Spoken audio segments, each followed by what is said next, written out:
पहले से सीधा चले तो लोग कहते हैं तो होशियार चल रहे हैं। दुनिया की ये रीत है कि यदि सुख चाहो जगत में तो बुद्धू बन के रहियो। तो हमने टेढ़ा मेढ़ा रास्ता पकड़ लिया था और प्रतिष्ठा के क्षेत्र में हम घुसने ही वाले थे, लेकिन पूज्य गुरुदेव ने हमसे शहडोल में कहा कि आपको प्रतिष्ठाचार्य नहीं बनना, कुछ और बनना है। और प्रतिष्ठा क्यों करते हो, उद्देश्य क्या है? तो हमने आचार्य से कहा कि आचार्य कोई उद्देश्य नहीं है, मात्र उद्देश्य घर से दूर रहने का है। घर से दूर रहते हैं, धर्म ध्यान कर लेते हैं, इस बहाने से आपके चरणों में रह जाते हैं।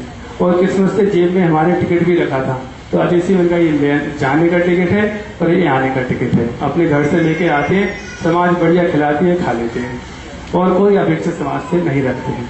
आचार्य का बहुत अच्छी भावना है।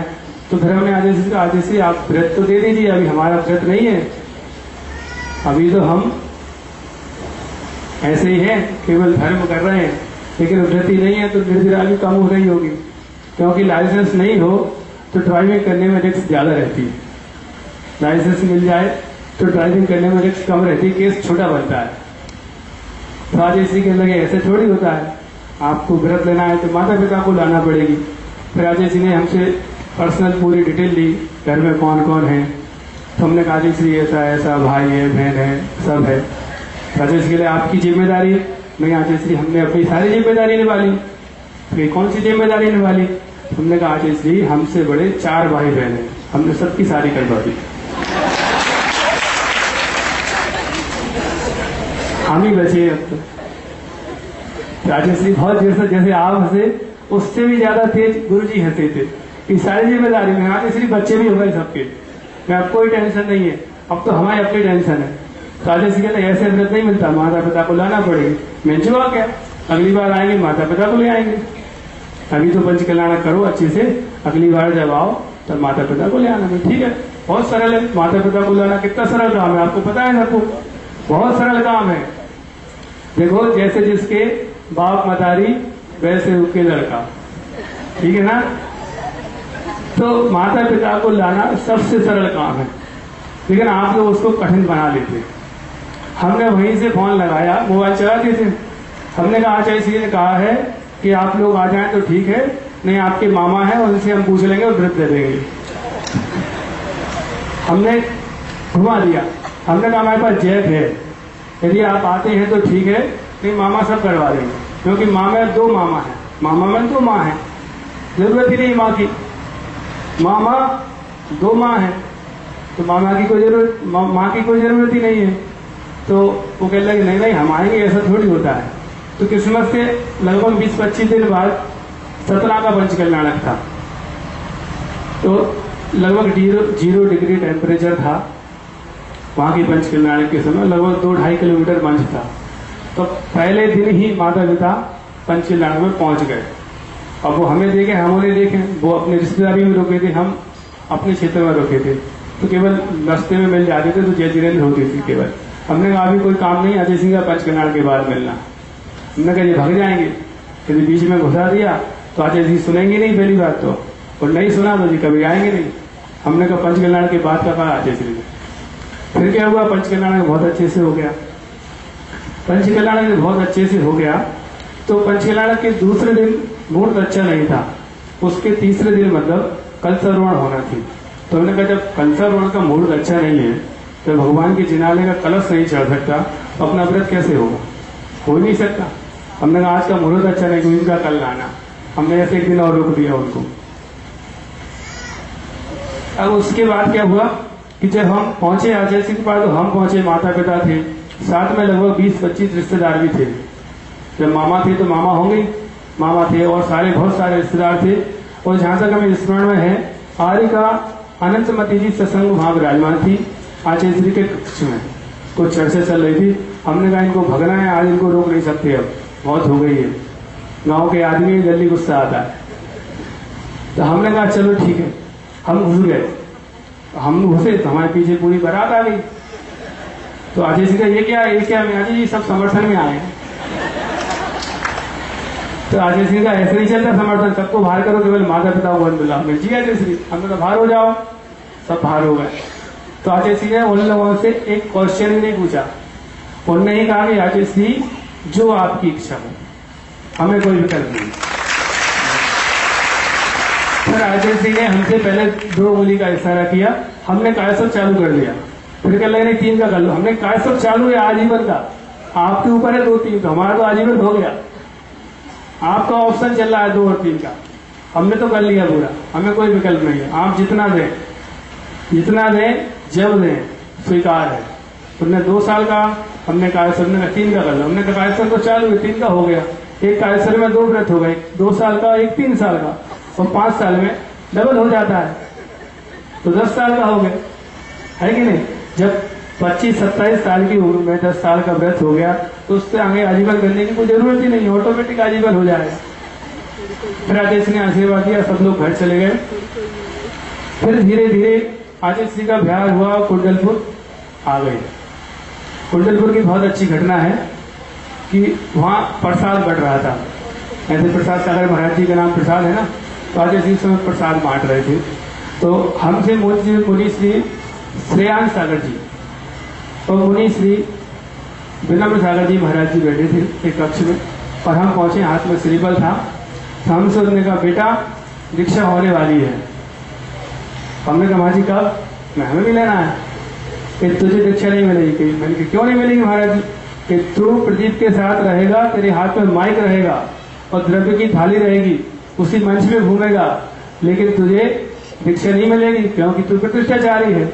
लेकिन महाराज जी ऐसा कुछ नहीं है, तो जिसके पुण्य में होगा उसको तो गुरु जी बुला के दे देंगे, लेकिन मैंने आप कह रहे हैं कि दीक्षा नहीं मिलेगी तो मैं आज से प्रतिष्ठा छोड़ दूंगा। मैंने कहा मुझे प्रतिष्ठा का कोई शौक नहीं है, मुझे लेना है दीक्षा।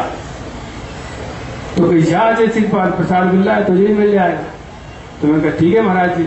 तो मैंने वहीं से चढ़ा हुआ श्रीफल उनके बाजोटे से उठाया, मैं चढ़ा ले जा रहा है।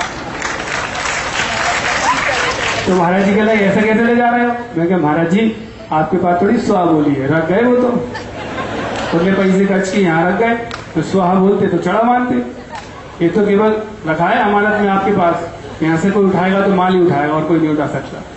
माली जब तक आएगा पता है सब कुछ 4 बजे आता है माली, 2 बजे रख गए थे, आज के पास भीड़ है, अभी दर्शन मिलेंगे नहीं, यहाँ रख जाओ। मैं हम ले जा रहे हैं, हम चढ़ा जा रहे हैं।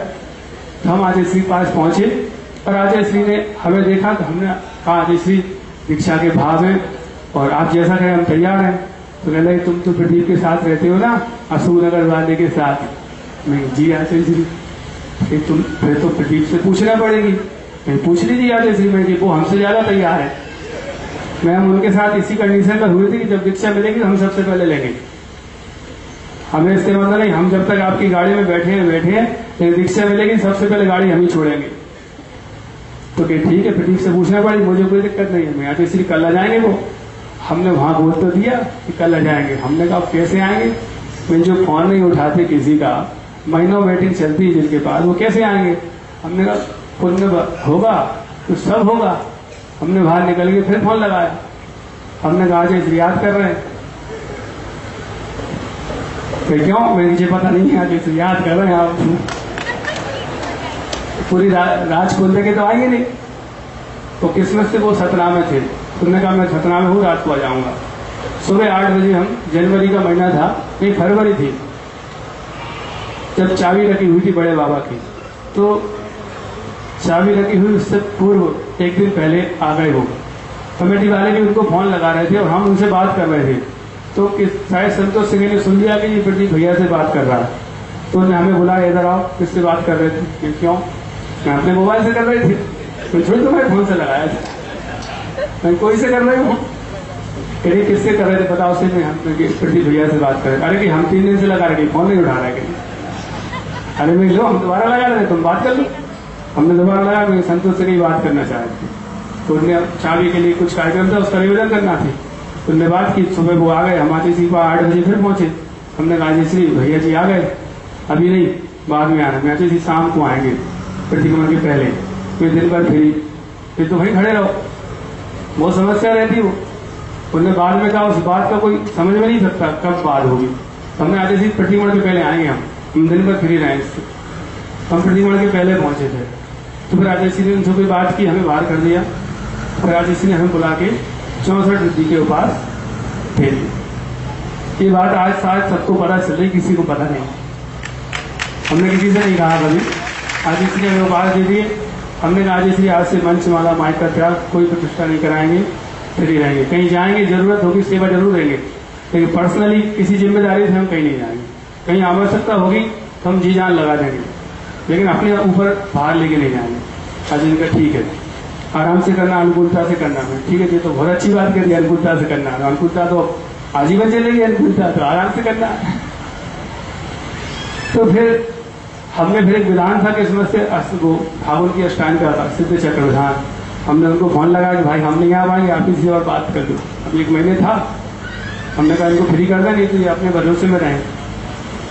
बोलो थोड़े दुखी हो गए, हमने कहा हम नहीं आ पाएंगे, आप समझ लें। फिर धीरे धीरे ये क्रम चलता रहा।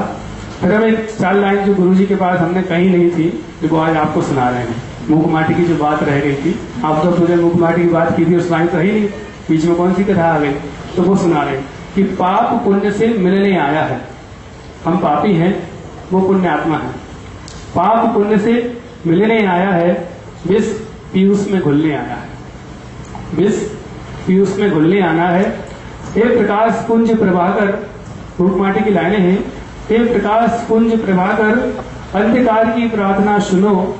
हे प्रकाश पुंज प्रभाकर, अंधकार की प्रार्थना सुनो। बार बार भगाने की अपेक्षा इसे एक बार जगह दो। बार बार भगाने की अपेक्षा इसे एक बार जगह दो। स्वामिन अपने में जगह दो, इस अपने में जगह दो, इसे मिटाओ या मिलाओ अपने में। मिटाओ या मिलाओ अपने में। प्रकाश का सही लक्षण यही है, प्रकाश का सही लक्षण यही है कि जो सबको प्रकाशित करे। प्रकाश का सही लक्षण यही है जो सबको प्रकाशित करे। एक और बात कहूं मूर्खता की, उसमें धृष्टता लिखी थी। एक और बात कहूं धृष्टता की, कि भाग्यशाली भाग्यहीन को कभी भगाते नहीं। भाग्यशाली भाग्यहीन को कभी भगाते नहीं है, और भाग्यवान भगवान बना देते हैं। भगवान भगवान बना देते हैं। इसी भावना